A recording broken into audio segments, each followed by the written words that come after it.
Hi, I'm Sean Reardon, Mayor of Newburyport, and welcome to the latest edition of the Mayor's Corner. We are coming to you today from Woodman Park, all right, one of our many parks here in town. If you don't know where Woodman Park is, it's at the bottom of Crow Lane, out in the West End. And we're coming to you here from Woodman Park today because they just finished a brand new redo of the basketball court down here. And so I wanted to show people yet because, you know, it's getting towards the end of the year. We're talking about end of fall and into winter. It's getting colder, even though it was just 75 earlier this week. So I don't know, this court's not going to get much use this time of year, but wow, when spring comes along, this is going to be the ideal place to come play some basketball or pickleball here in Newburyport. So I wanted to show you some pictures of it. Come check it out. This was a CPC project, so it was CPA money, Community Preservation Act money. So thank you, Community Preservation Committee, for approving this project. We've been trying, since I've taken office, we've been trying to do projects in parks all around town. You know, again, we have a lot of parks, and I think all of them need a little bit of love. So this was the thing I wanted to target here at Woodman Park. And then next year we'll be in another park looking to do even more. So just stay tuned. And I think this just came out great. So hats off to Kim Turner and team. But again, just an awesome basketball court down here in the west end of town. We just had an election on Tuesday, and you know, what I read in the paper today, and I haven't really checked in with my city clerk, but 88% turnout, that seems incredible. So I have to check on that. But if that's so, wow, thank you for coming out and voting. You know, this election got a lot of press, I would say. This was a bit, you know, anytime it's a presidential election, it's a big one. I will say, I'll tell you, my candidate didn't win, but a lot of your candidates did win, right? So, you know, anytime there's an election, just like, you know, almost 3 years ago when I ran, you know, a lot of people in town didn't vote for me. So I'm sure there's a lot of people with lots of emotions around this election. What's great about America is that we do get to vote. And so which is why I think it's just so important that everyone did take the time to vote on Tuesday. You know, every election brings challenges and I guess feelings, and I think it's okay to have those feelings. And so now we just gotta, you know, it's a new day for America, and we move forward and we keep plugging along. I know from me, you know, I never count on, you know, the state and the federal government to make Newburyport run, right? I mean, I think that's up to us each and every day, and to make Newburyport the great city it is, and to move forward. So again, great job by the clerk's office. That's a lot of people getting out to vote, especially with early voting, mail-in voting, all those things. And that's it. That's all I'll say about the election. 59 Low Street, so again, hopefully the future home of the Newburyport Recreation and Youth Center. Passed another hurdle this week. It's passed the planning board. So again, recently it's passed the Conservation Commission, so CONCOM, and then passed the planning board last night. So now the next big step is to finish those construction documents and go out to bid. So now we're hoping to get out to bid sometime in December.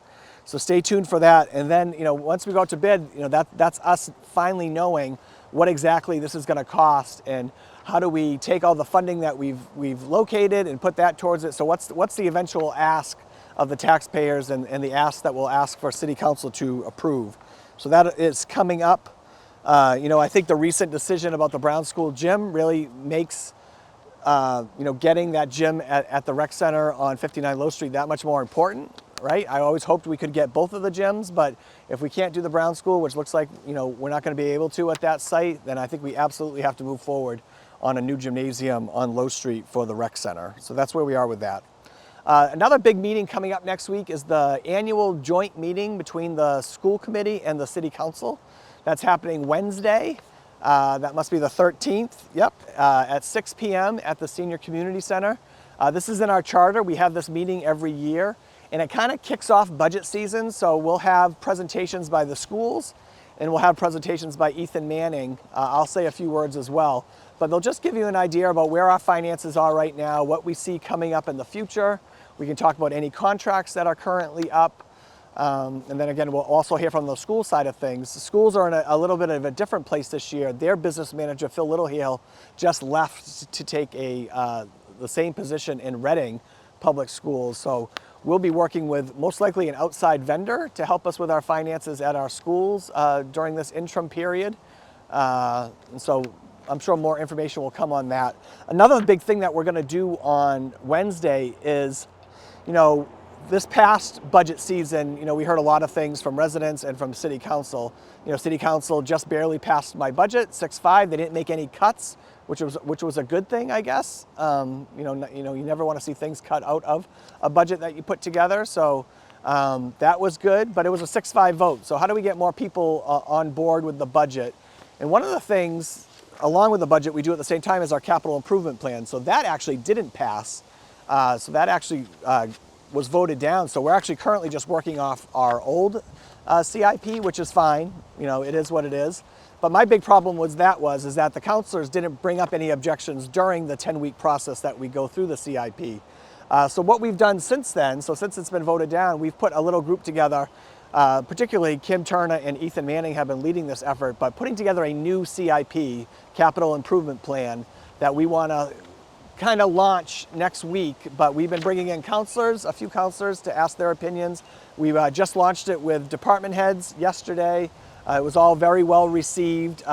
We're really looking around the Commonwealth and no one's really doing it like this. So this is actually an opportunity for Newburyport to lead in this in this document, in this plan that municipalities can use. So we're really excited about it. I think it answers some of the questions that councilors were looking for, but it still keeps the onus on the city and the administration to set those priorities and justify, what we're spending on capital each and every year.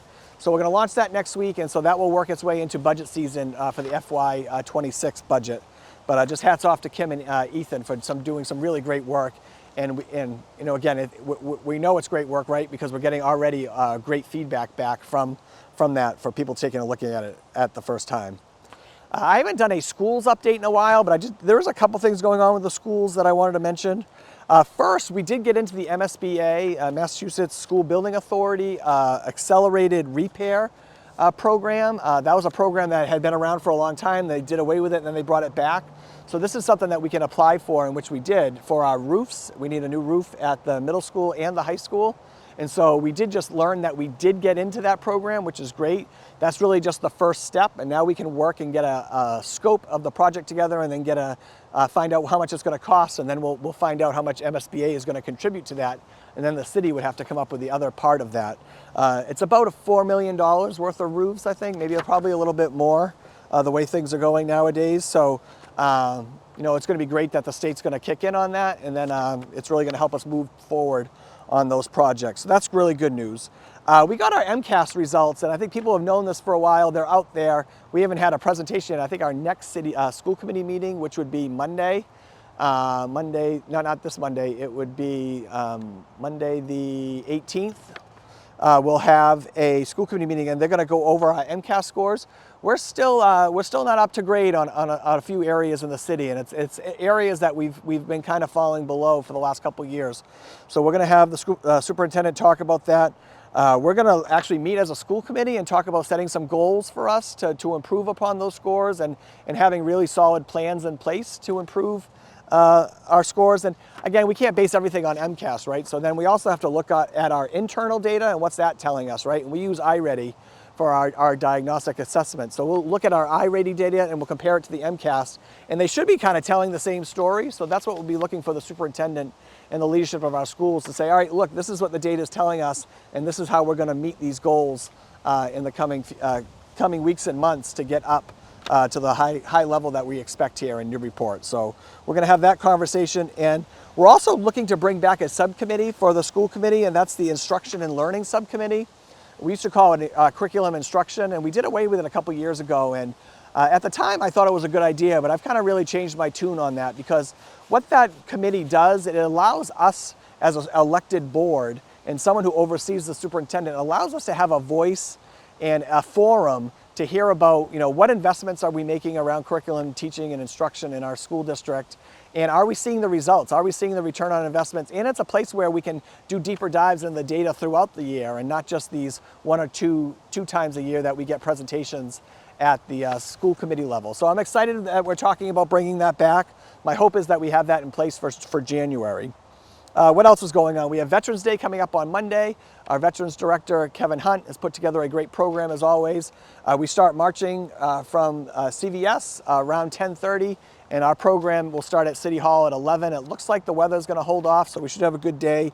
But we do a little talk at City Hall, and then a little march through town and end up at the Veterans Cemetery. So that's happening on Monday at 11. There's a blood drive next week at the Salvation Army, next Thursday, 11/12, from 2 to 7. I always try to give blood every time we have a blood drive from, in honor of my friend Jeff Stone, who passed away a few years ago, affectionately called Stoney. So yeah, I like to try to do that. I don't have big updates around Brown School and Kmart. Brown School, like you said, I made my decision. We're going with the Zeta Insight plan. Again, lower number of units. It just feels like that's the one that can fit into that space. The other proposals from CSI and the YWCA, who's local here in Newburyport, they couldn't come down in their unit count because they rely on tax credits to fund their projects, and so they have to have a lot of units to do that, so that's why we ended up there. So we're going to continue to negotiate and work with Zeta, and then we'll be submitting all those orders into the City Council, and then the city and Zeta will present that plan together, and then City Council kind of drives the program from there, because they're going to have to decide what happens with the building and how anything moves forward there around the zoning as well, because right now it's only zoned for 20 units there, and the Zeta project is asking for 29 units. So that's where we are with that. Kmart, no news. We're still working on a development agreement, so I'll just leave that there for next week. And just finally, I'll leave a couple things around Newburyport High School. Tonight is the Wall of Fame. They have their annual banquet tonight at 6 o'clock at the Elks. I'm going to try to get there, but a good friend of mine, Harley Davis, is getting on the Wall of Fame tonight. He led the Clippers to the 2000 basketball championship, state championship here, and that was just an incredible ride. I was coaching with my dad at the high school at that point, who coaches the girls team, but to be up close and personal to that whole ride to the state championship game when they weren't favored or anything, they just went on an incredible run, and Harley really carried that team to the finish line, and really no one deserves it more. All Scholastic, and just I had him at the Brown School in 3rd grade. I ran as a senior in high school the after-school program, and I had him and a teacher at the Knock, Chris Puro, in that after-school program. And you knew in 3rd grade that he was going to be a special basketball player. So this is a great honor for him. And just finally, good seasons for the boys soccer and girls volleyball. They lost in the state tournament last night, but had great seasons. And a good luck to the field hockey team and the girls soccer team, which has my daughter Ruby on there. Good luck, go get them. And I will see you all next time on the Mayor's Corner.